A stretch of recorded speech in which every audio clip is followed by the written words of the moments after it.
nyonso eza kotalisama ete bandeko na biso ya Senko baza disposé balobi bakomeli mokonzi ya mboka ke kotala situation ya mboka sikoyo, que ça soit situation sécuritaire, que ça soit situation économique, que ça soit situation politique, bango comme banganga mayele bazali disposé ya koyoka oyo ya koloba pour que bango basala bazwa ba initiative oyo ko permettre et faciliter cohésion nationale et puis paix sociale na katikati ya mboka na biso Congo. Eza ko présager moi dialogue entre les acteurs politiques. Seni eza inclusivité.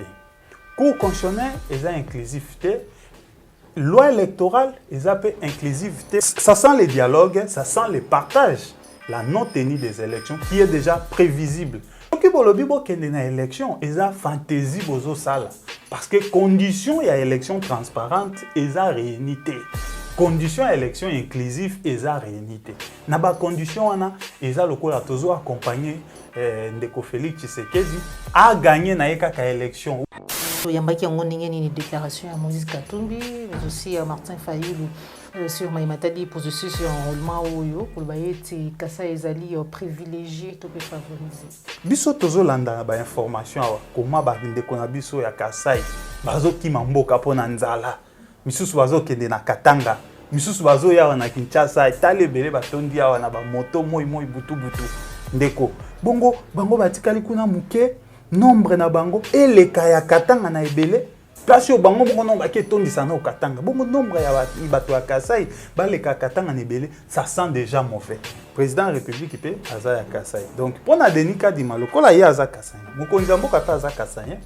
Biso na nous chez nous d'abord. Il faut biso tous à lokola ba exemple. Eza likambo ya côté sécurité ya mboka. Eza MONUSCO te, eza Kenya te, eza Uganda te, eza EAC te, eza SADC te, eza Union européenne te. Sécurité ya mboka na biso eza d'abord avant tout problème ya ba Congolais. Problème ya FARDC na biso. Ces 100 000 $ ont été faits dans l'urgence, sous la pression, y compris médiatique, dans les réseaux sociaux. Nous avions déjà pris la décision de ne plus payer nos athlètes en cash. Mais lorsqu'une demande vient avec autant de pression, elle est passée par le ministère du Budget qui nous a demandé de le faire. Et nous l'avons fait. Alors que nous-mêmes, le même ministère avait déjà demandé qu'on le fasse désormais par voie bancaire. À propos du ministre des Finances, c'est gravissime. La responsabilité, nous sommes pour tenir les propos. C'est grave. Les dépenses publiques ne sont même pas influencés par l'opinion, ne sont pas influencés par les humeurs des gens, mais les dépenses publiques sont influencées par la loi des finances. Ça, c'est vraiment de l'escroquerie pire et simple que je peux qualifier. Boxeur, même les plus puissants, même Mohamed Ali, adversaire, même Tyson, adversaire. Mais parce qu'il y a plus puissant. Non. Ce qui a gagné qui Tony Yoka, ce n'est pas synonyme yake batuba bangai. Donc c'est nga yazo ni samongo ya l'état. Comment ministre des Sports a cause un service te ba pesa ba information détaillée sur les réels combats. Tout ça ça montre que mboka na biso eza géré na ba imere ya ba individu moko boy o bazo zwango lokola moi boutique lokola moi ligablo moko boy o leba ba peser ba responsabilité bazanango vis-à-vis à l'état.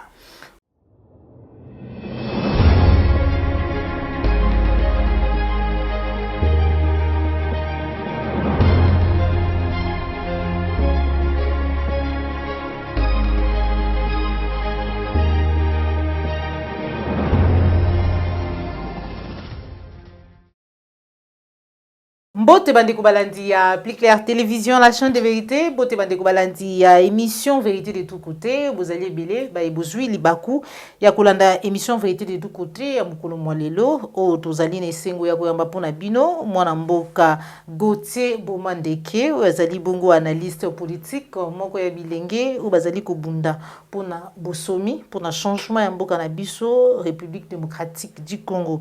Elongo na ye ndeto kosola mami matali mboka na biso notamment uta date ya le 8 février ba Senko ba c'est qui déposer lettre na et pas à président de la République bi pa iwapi bataille ça qui était bazali prêt ya ko accompagner pour être mboka na biso et trouver paix sociale mais aussi cohésion nationale lecture na ye na maiwana to ko lobela na kati émission na biso mai matali situation sécuritaire ya mboka na biso République démocratique du Congo mai matali processus électoral topé le lenge nini ba enrôlement ezali ko salama sans oublier affaire topé dossier Bakoli. Sans plus tarder, na pesi matondo mingi na yo Joël Gonago, chasseur d'images zo mesi ma caméra, matondo na ba nyonso vous allez connecter de partout dans le monde, vous allez kolanda biso na kati ya mboka na biso République démocratique du Congo, pe na libanda ya mboka mbote na bino bo continuer ko s'abonner, le lenge ya ko soutenir biso na musala tozali na yango ya ko informer bino à temps réel. Je vais directement dire bonjour à mon invité. Moi namboka gote bomande ke mbote na yo mbote mama Joël mbote na balandi nyonso ya Plus Clair télévision et mbote na ba compatriotes nyonso ba kolanda biso bipai nyonso ba kozwama na banzela ya bitando ike na bango ou na banzela ya ba téléphone. Mikolo belé ou comment on a été belé je me rappelle il y a 2-3 jours moko ba ndeko ba compatriotes ba tu maman Joël Kombe moko ya bana Congo ya bwanya analyse kitoko kombo gote bomande kakenda wapi sibitima pe na monyoli de moi ba activité muke ndenge toza na Congo ya moko ko salela mboka ya moko pe ko salela famille ndezo ka moi tamuke mais nazalaka toujours disposé à répondre na ba invitation ya Plus Clair télévision pour ça la ranga malamu ba appel ya ba fidèle abonnés na biso et ça la toujours malamu na ba encouragement na bango na ba conseil ba pesa ka ça la ranga malamu matondo mingi pona ko yanula na lokasa na biso mukolo mwa lelo comme le baki na annonce nanga wuta février au tozali déjà wuta le 8 ba Senko ba déposaki lettre et pas ya tata mukambi ya ekolo pona ko ba eti bazali prêt hein ya ko soutenir ye pour être à trouver kimia social na kati mboka na biso mais aussi cohésion nationale. Apparemment, qu'est-ce que ça voulait dire?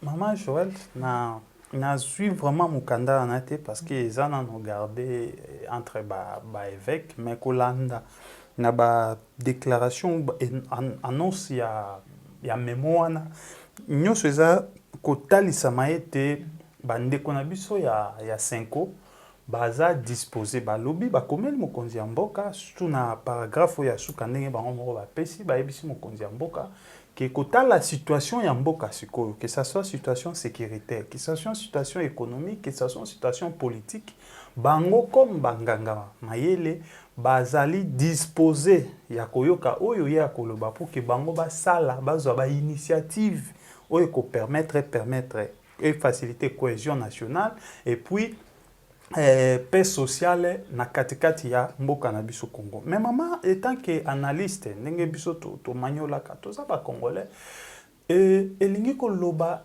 ete to komi na situation oyo ke ba ezomona na lokwa tozo kende na une sorte ya dialogue. Maman to kobosa na te ke na mibu 2016 ezalaki ete maponami esalema et nyonso na mibu 2016 maponami ezalaki esalema enrôlement déjà pe esalemaki mais esengaki moi dialogue esalema parce que condition ya kotenir élection ezomaki te nde esengaki ke ba Senko kaka tokomona kaka ba évêque ya Senko bayaki kozwa initiative ya kosangisa ba acteurs politiques autour d'une table pona ko discuter comment période oyo élection kosalema te période transitoire là comment mboka kozala gérer donc partant na mukanda na bango ngai tant qu'analyste na moni ke eza ko présager moi dialogue entre ba acteurs politiques. Pourquoi na lobby dialogue?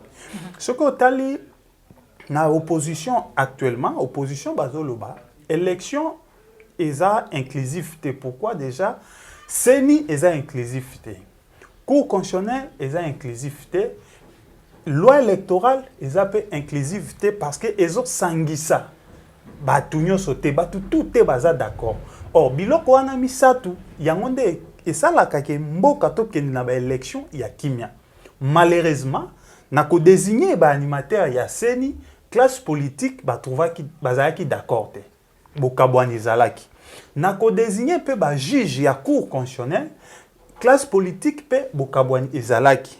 Et puis na loi électorale oyo ezalaki voté na parlement bokabwani pe ezalaki parce que ba initiateur ya ba loi wana ezalaki bongo bandeko na biso basalaki groupe ya 13 parlementaires otomonaki Kondo Henri Thomas Lokondo paix à son âme na bandeko misusu ba politicien misusu na société civile bazwaki initiative notamment Delis Esanga azalaki Claudel Lubaya azalaki Jean-Jacques Mamba professeur Jacques Njoli et na bato mayele wana nyonso bango nde bazwaki initiative wana ya kosala proposition ya loi oyo babengaki loi Lokondo kasi tango ekomi na parlement parlementaire donc ou majorité union sacrée tripoter yango changer même contexte nango changer même formule nango bango basali yango selon bango or classe politique mosusu baza d'accord te nde yango omoni bandeko a PPRD balobi bango bakoke na élection te ezate ke baboy élection te baboyi nde ba condition o ezali pona kokende na élection c'est-à-dire seni eza esangisi batu nyonso te cour constitutionnel esangisi bato te et puis loi électorale esangisi bato nyonso te yango moni bandeko na biso ya 5 bapapa banganga mayele ya 5 balobi ete bango baza prêt mpona kozwa initiative wana ya kosangisa c'est-à-dire tosangana or lelo pour que revoir bureau ya seni il faut un dialogue mpona revoir cour constitutionnel il faut un dialogue mpona pe revoir loi électorale il faut un dialogue d'où na dialogue wana kosenga nini ba revoir nyonso et puis ko revoir tata mokonzi akobima lokola a perdre parce que yende mutu aza na pouvoir kobima lokola a perdre parce que ba disposition ya tchaki en place pour que ne mapona miza bongo te tango ko revoir ngo alors yepe comme tata mokonzi akoganye nini nde to monaki Kabila na 2016 a perdre qui primature a pesi yango na opposition mais en contrepartie nini ba opposant ba tikeli moi mibu mibale ya glissement donc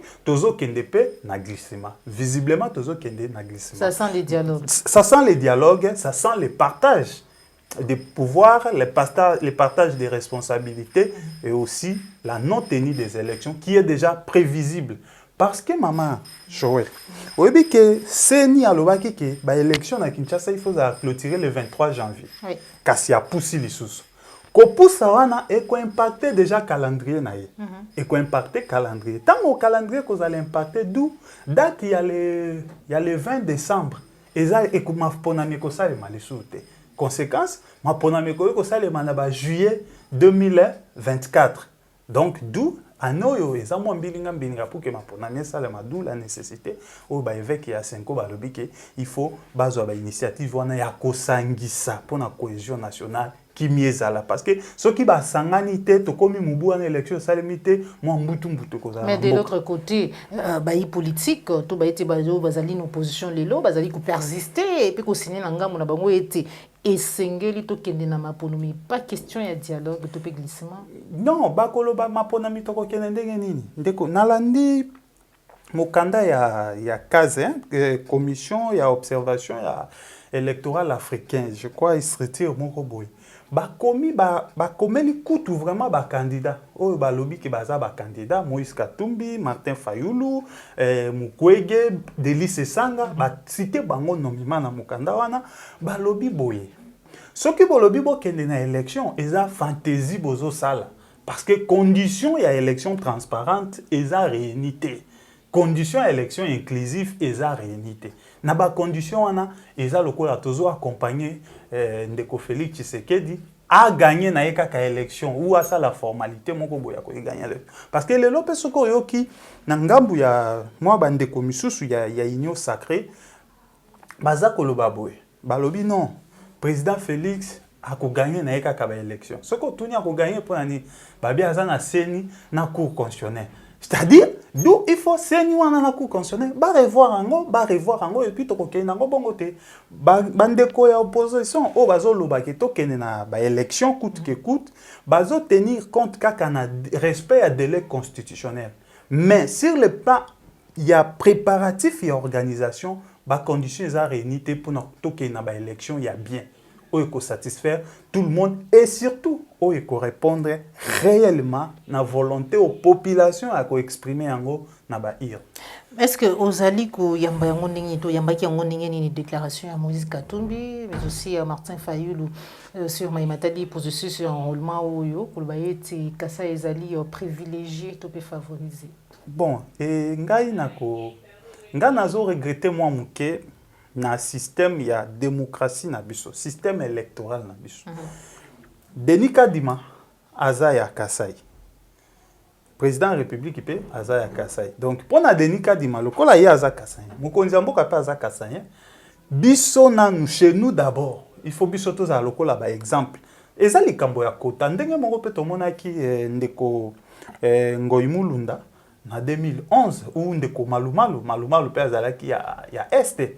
Donc privilège basalaki mingi kuna parce que président ya Seni akolinga contre na yepe eza lokola exemplaire parce que comme il y a président ya Seni c'est tout à ekozala anormal que ba parti mususu ba s'enrôler ebele et que ye moko mokonzi ya Seni na kwa na ye bato ba s'enrôler moke d'où ba matériel ekiti kuna ebele kolekana ba partout et puis oya ngayo ezokamwisa ngai ezali ke biso tozolanda ba information awa koma ba ndeko na biso ya Kasai bazo kima mboka pona nzala misusu bazo kende na Katanga misusu bazo yawa na Kinshasa etale bele batondi yawa na ba moto moi butu ndeko bongo bango batikali kuna muke nombre na bango eleka ya Katanga na ebele place yo bango moko nombre ke tondisa na Katanga bongo nombre ya bato ya Kasai baleka Katanga na ebele ça sent déjà mauvais.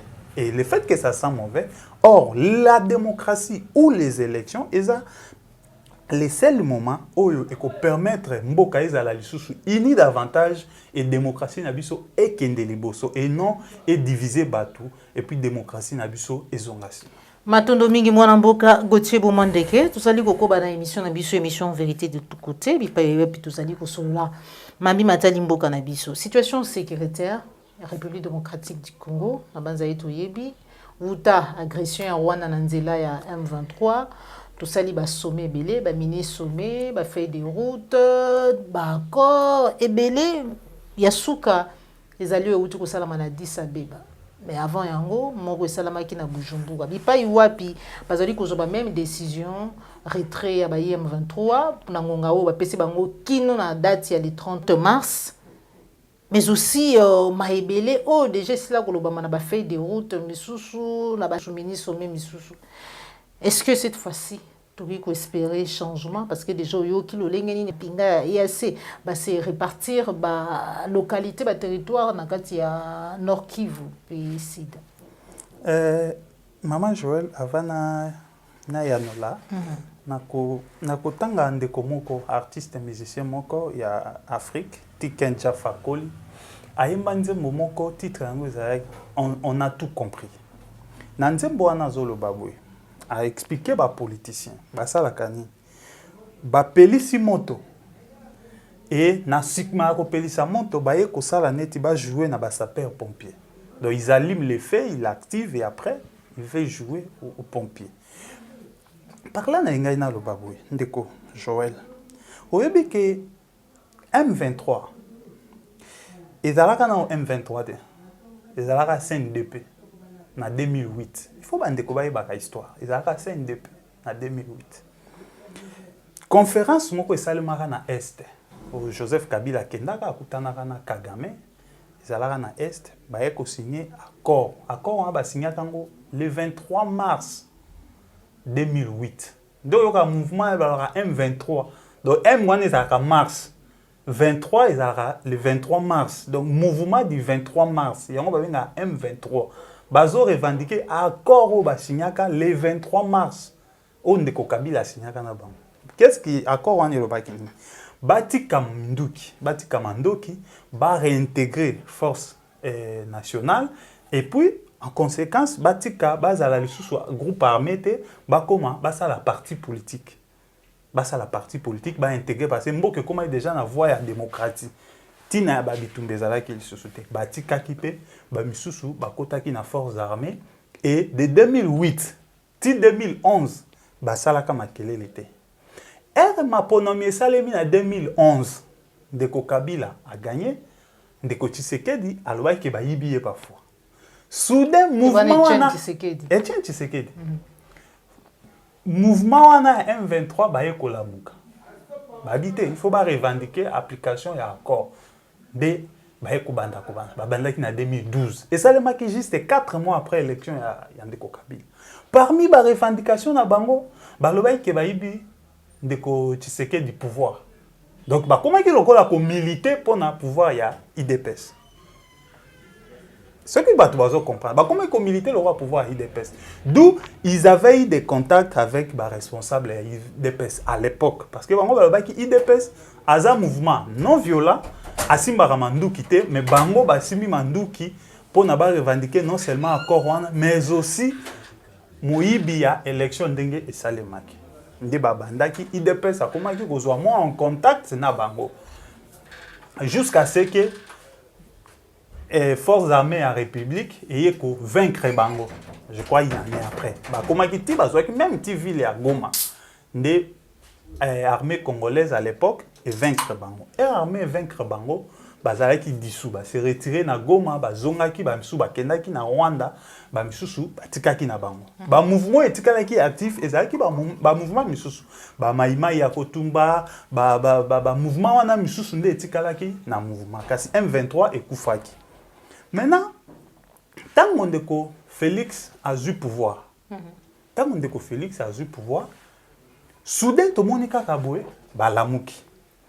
Cette fois-ci, bazo remarqué, bazo revendiqué vérité ya maponomité parce que ndeko fayo le père zolo baki ba ibaki victoire. Mais bazo revendiqué te maponomité. Bazo ça la revendication misusu. Oh bazo sengeza mise en œuvre ya accord na bango. Yango mo ina cadre ya nini ya il y a encore cadre à Addis Abeba et zalaka na moi ba makambo e signaka o zalaka signé wana ke l'état congolais il faut ça là-bas. Ndo mo na dernier sommet dernièrement ba chef d'état ba bino il faut ba revisiter accord wana accord cadre d'Addis Abeba pour na intégrer ba éléments nouveaux contenus à réalité actuelle. Mais ndeko ba sommet nyo sezo sale. Oui, eza malamu pour retrouver paix parce que ba bazo kufa eza bande ko na biso ba Congolais. Mais nga place ezo sala nga passe ezali boye maman. O pe na osenga ba Congolais nyonso. Il faut ba se poser question wana. Na ba corps wana nyonso ezo lo ba boye. M23 ba place bazo occuper ba se retirer. Ba pe sa force ya esta EAC.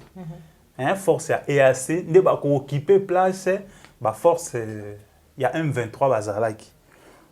Nabako wana nyoso ezo définir même pas quand est-ce que ba parti wana ekozonga na l'état congolais. Et puis ba corps wana ezo définir te quel est les responsables politico-administratifs ya ba entité wana. Est-ce que l'état congolais nda robando gérer ba parti wana ou comme ba kaboli yango po ndenge na sali na répartition ba sali ba tie pena Uganda kozwa parti boye nani Goma kozwa nani Burundi kozwa parti boye Kenya kozwa boye même Sud Soudan o ya bimika lobi akoma ki pays na 2011 yepé déjà kozwa moi parti na yo a gérer d'où il y a déjà un danger et risque ya balkanisation ya mboka na biso parce que pays na biso je ne sais pas ce que gouvernement congolais a la compétent ya ko gérer ba entité wana donc modalité de gestion à l'espace wana déjà définie et puis quand est-ce que ekozonga et pas na biso ba congolais pe eza définité et là ça fait craindre comme nous les analystes comme nous les patriotes ça fait craindre parce que eza mabele ya biso ba congolais ba corps wana il faut senga kaka ba M23 wana ba déposer ba armes ce que osenga ba réintégrer forces armées ya république ba réintégrer simplement au lieu za la ke bango ba longwe ba pesi ba force étrangère ba gérer biso moroto za na accès na ngote maman Joël na 2004 non, 2003, 2001, 2002, 2003. Nazala na Bwende. Nazala na Bwende. Et na mboka na Bwende, na kutaka ba Zimbabwe. À l'époque, c'était musée mutasinga kibaya. Ba Zimbabwe bazala wana. Mais ba Zimbabwe ndenge bazala ki wana na Bwende, maman Joël. Ba Zimbabwe bazala ki na aéroport ya Bwende. Mais ba forces armées na biso bazala ki pe na aéroport. Donc d'ailleurs ba contrôle, il y a ba passagers, ba taxes, c'est l'État congolais qui gérait tout ça. Bango bazaïka na côté ya protection. Ba bande ko gérer côté administration. Pourquoi on ne devait pas se servir na expérience wana comment les Zimbabwe, les Namibiens étaient venus chez nous. Na bwende kaka mama Joël. Na yeko mona lisusu ba force ya Monique ya ONI ba yeko kita. Pona tamboli mwa mingi na bamboka Congo mais bwende za place na mona expérience ya ba armée étrangère. Ba force ya Nations Unies ba kitaki ezai mingi ba contingent à Uruguay Uruguay oui ezai mingi ba américain ba contingent Amérique latine. Ba Uruguay ba Paraguay ba yaki belé wana. Mais ndenge ba yaki wana bazaki kaka pona protection. Administration civile est gérée dans l'État congolais. Mais tel n'est pas le cas en ce qui concerne Makambu. Il y a la zone M23 à occuper. Et là, ça fait craindre. Un Congolais avéré va craindre la balkanisation. Et cela va nous pousser à être plus regardants et plus vigilants par rapport à cette situation qui se passe à l'Est. Il faut tous une observation objective pour qu'on empêche la balkanisation ou la cessation. Il y a une partie ou une portion, il y a territoire dans étranger ou dans groupe étranger. Ce qui te reproché, Rwanda, qui a agressé Bisso derrière les M23, mais maintenant, qu'on cédé une partie. Il y a Mabélé Nabiso, il y a l'armée ouest africaine, c'est aussi une autre trahison que les responsables devaient répondre. On a aussi un parlementaire. Dans la session parlementaire, il faut interpeller le gouvernement. Que la nation puisse savoir les responsabilités de chacun. Responsabilité à chef de l'État, Bandawa, Peso Soukawapi. Responsabilité à gouvernement zo bandawa peso sukawapi et puis responsabilité à forces armées à république zo bandawa peso sukawapi pour que le peuple congolais a comprendre réellement la situation ya est parce que l'obito l'élaté parti à Mabélé na biso qui est parti côté ba Ouganda bazalaki ba boko longwa ba tche drapeau na bango et comme entité na bango o ekozala bien té comme le roi situation o tozomo na Chine na Taïwan o ekozala bien té. Voilà. Ça craint la balkanisation, Ndingo Zali Koloba, il faut arrêter yango. Mais comment faire? Parce que déjà, peuple a lobby na monoko. Nanzela pe ya ba marche pacifique, a lobby yango, mais tout l'année qui ministre des Affaires étrangères, a été quitté l'Isanga ya EACT, parce que Zali Sikaka Kamoko, Oyo, Tozali na Rwanda, ou Tozali ko se retrouver na Rwanda, puis Zali Sika Oyo, Sengeli Biso. To bunda sengi na biso to bunda pour être mayo yo tozali ko subir comme agression et s'arrêter réaction na yo.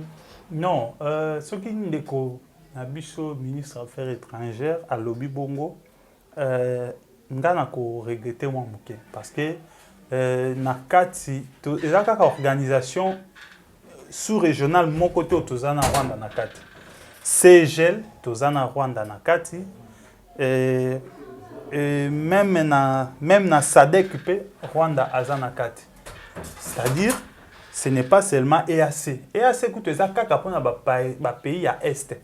Mais tandis que biso Congo tozana tozo partager na Rwanda déjà parti à conférence ya région ya Grand Lac. Na création à Grand Lac parmi na accord constitutif na accord constitutif il y a conférence nationale sur la région de Grand Lac. Kuna pe balobela ki makambo ya sécurité. Baloba que chaque état membre, il faut œuvrer pour na kimia ya ba état nyonso. Donc ce qui est état moko aza menacé, il faut ba état nyonso ba sangana pour que ba trouver solution pour na yi. Yango komona à un moment donné quand on avait essayé de revoir mission ya MONUSCO, ba pays membre ya CGL na SADC ba tindaka ba élément na bango pour que ba ya ko bunda côté ya MONUSCO. Donc partant na ba accord wana. Donc ngana zolo ba ke présence na biso na organisation est-africaine là est non justifiée parce que est apporté eloko mon côté. Toza déjà na MONUSCO et pas na biso, on devait simplement renforcer le rôle de MONUSCO et puis le mandat de MONUSCO. Parce que non, il y a César. Mon Dieu. J'ai beaucoup de respect envers lui. Mais son cerveau devrait être formaté. Il faut formater le cerveau naïf, recréer. Parce que il y a de cela 6 ans, il ne pouvait pas tenir les mêmes propos à tenir. Parce qu'il y a des kabilistes à l'époque. Les lois commis Tshisekedi. Et donc, comme on est même façon de raisonner, ils ont changé. Il y a des Tshisekedi. il y a de cela 5 ans, les lois comme Tshisekedi. Donc, il y a certaines personnes qui déraisonnent entre autres grand frère Nangaï Thierry Mosene parce que Ezali Kambo ya Congo. Ngana lobi boye. Mandat ya MONUSCO a un mandat défensif. Il y a protection beaucoup plus civile. Il y a population. Mais ce qui va intégrer mission naïe et comme un mandat moko défensif ou offensive, je vous dis un 23 là va disparaître na minute ya rotanga parce que force mon côté et à la pays mon côté ou groupe armé mon côté et que la plus puissante que les Nations Unies. Or la MONUSCO c'est une force des Nations Unies. Ce qui va renforcer, va revoir kaka. Il y a mon père et Tumba Joseph Kabila Bundaki avant le pouvoir. Abandé comme militaire pour que va revoir mandat à MONUSCO. Ce qui va revisiter mandat à MONUSCO, c'est ou soit MONUSCO kende kaka.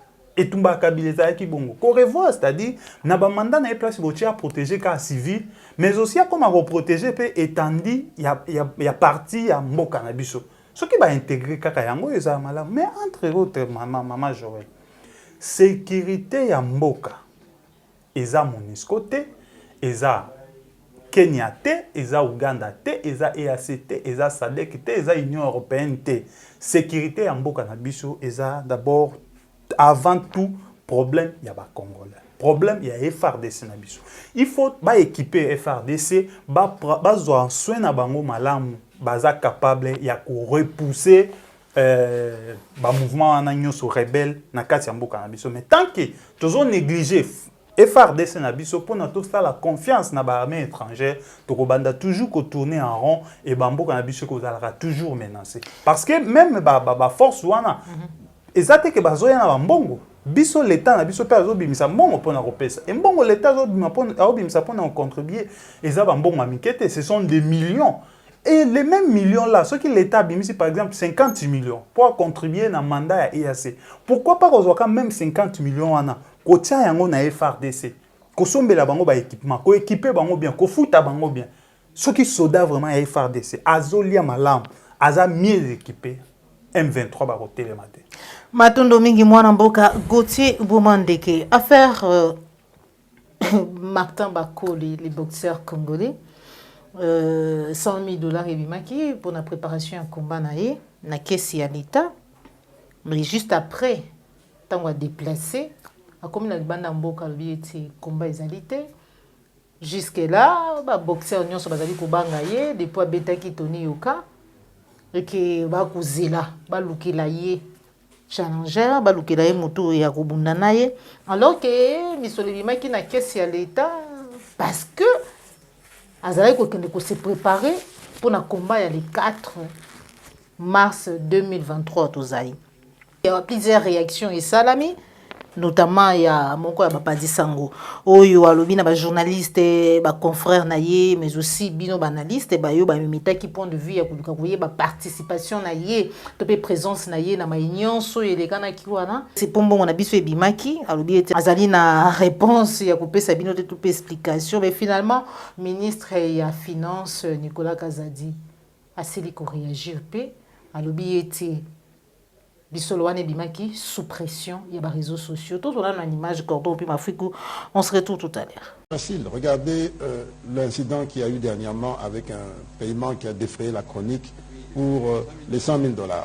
Ces 100 000 $ ont été faits dans l'urgence, sous la pression, y compris médiatique, alors que nous avions déjà pris... Non, mais c'est votre rôle. Ce n'est pas négatif. Votre rôle est aussi de médiatique, ça ne veut pas dire vous les journalistes, mais dans les réseaux sociaux, du moins. Ce sont des médias.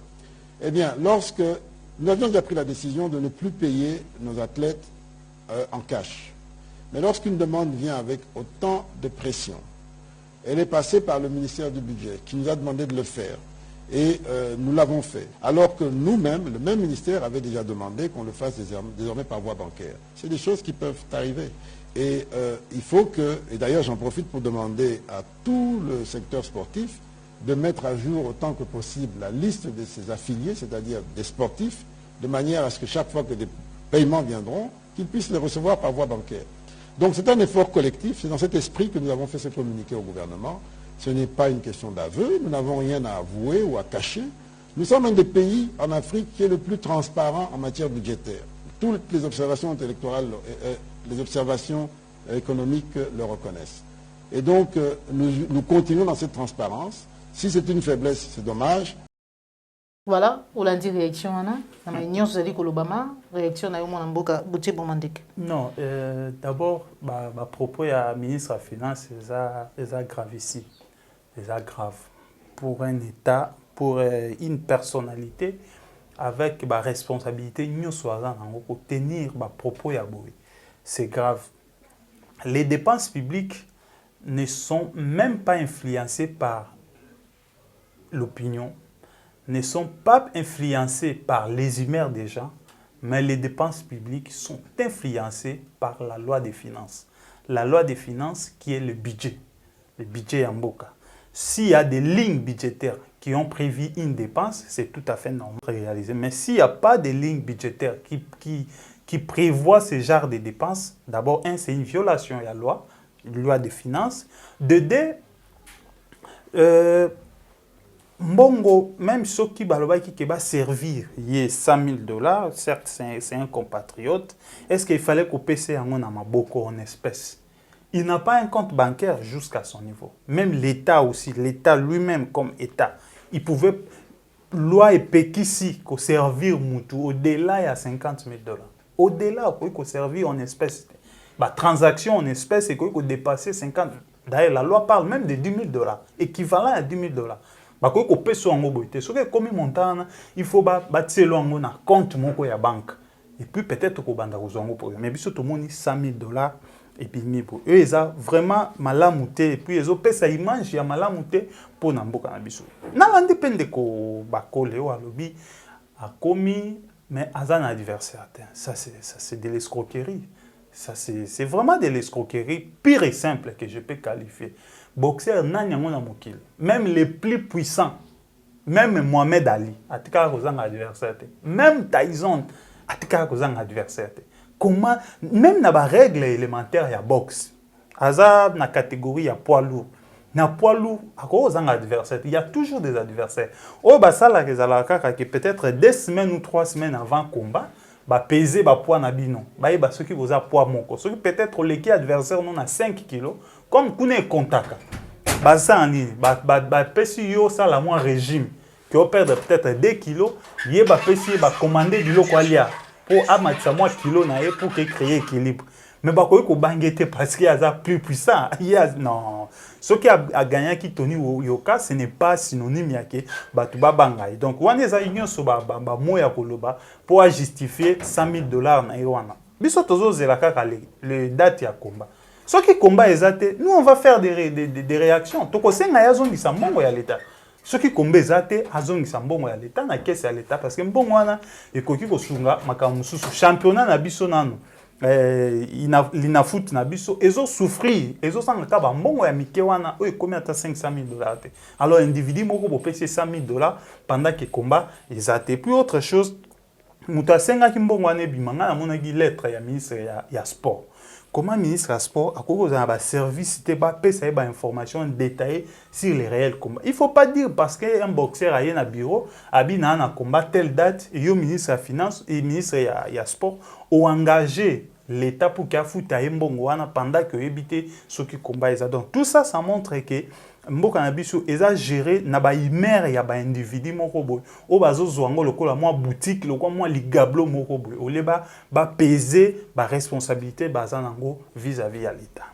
Matondo mingi mwana mboka Gauthier Bomandeke awande tuchuli tono na émission na biso ya mokolo mwalilo mais kasi pour finir tokoba déjà lelo 4 ans après boyeyi ya Félix Tshisekedi na kati ya bokambi na biso na gestion ya mboka na biso lecture nini ozali kosala ya gestion na ye so na bina kende na lecture ya mokonzi ya mboka nakoki kokende na badetail mosusu ya ebele mais oyo nazoyeba malamu na discours na ye ya investiture na programme na ye ndenge asalaka aénuméraka mwa bapoint prioritaire ya action na ye ya liboso alobaka pacification ya est donc ako pacifier est d'où alobaka même que ceux qui aza voté akoki kofanda kuna akena kofanda te. Est eza pacifié te, ce qui revient à dire que il y a encore beaucoup reste encore à faire, d'où il y a l'échec na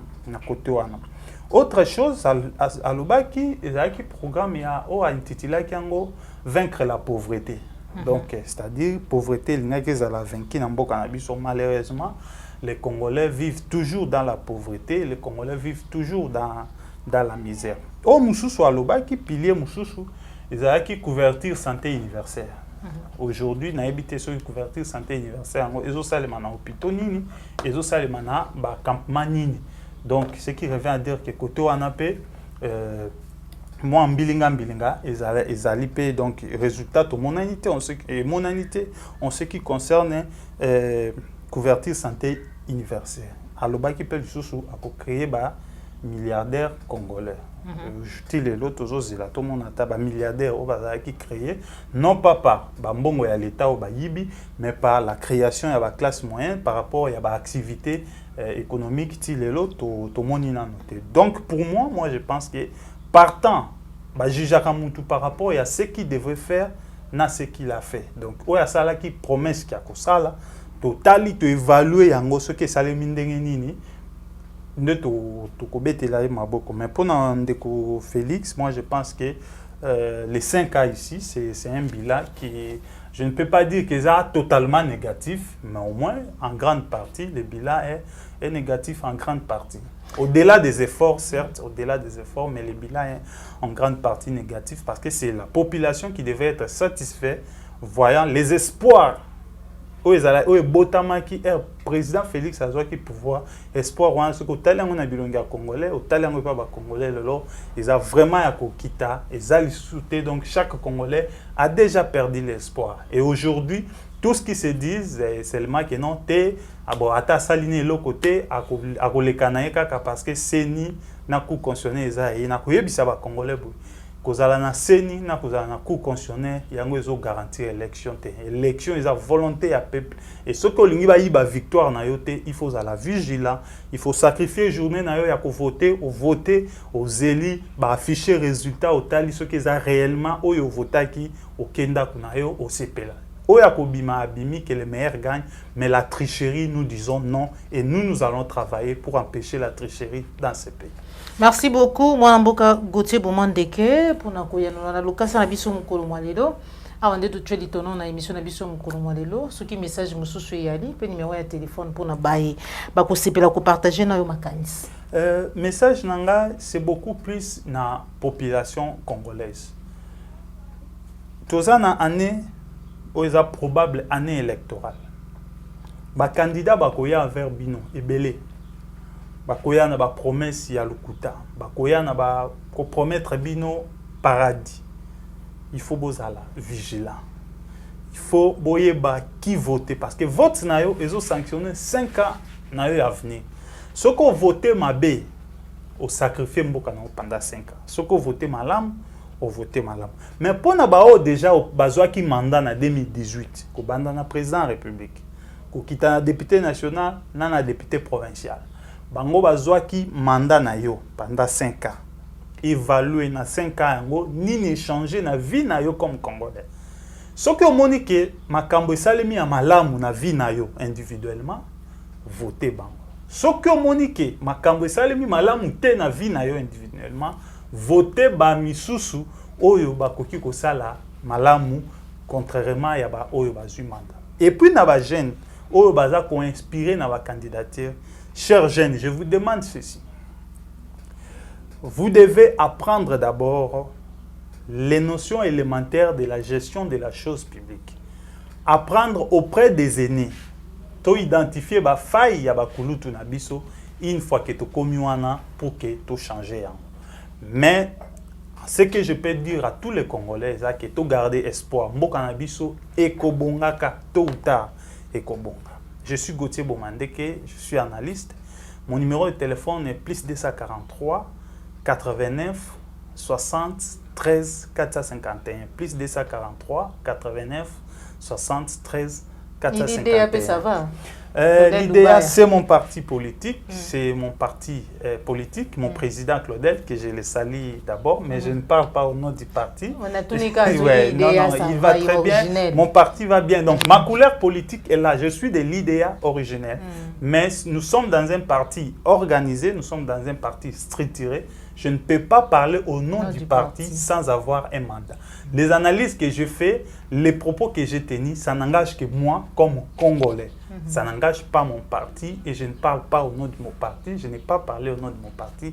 Je salue d'abord le président de mon parti, l'honorable Lubaya. Je salue le secrétaire général, maître Henri Mbolupasiko, et puis tous les camarades et cadres et militants de mon parti. Merci beaucoup, mon amboka Gauthier Bomandeke. Merci à Joël Gonago, chasseur d'images. Aux hommes qui sont ma caméra, cordo, puis ma fougue, boba, ignonso. Pour ceux qui bakou ya kolanda biso mukolo mwandelo, to kutani bongo balasi, ma ceux qui nkolo abati biso, au sepela qui na émission. Encore une fois de plus, likez, aux alimbala yambo landa biso, ko bosanate, ko s'abonner na katia Plus Clair Télévision, la chaîne de vérité. Au revoir. Au revoir.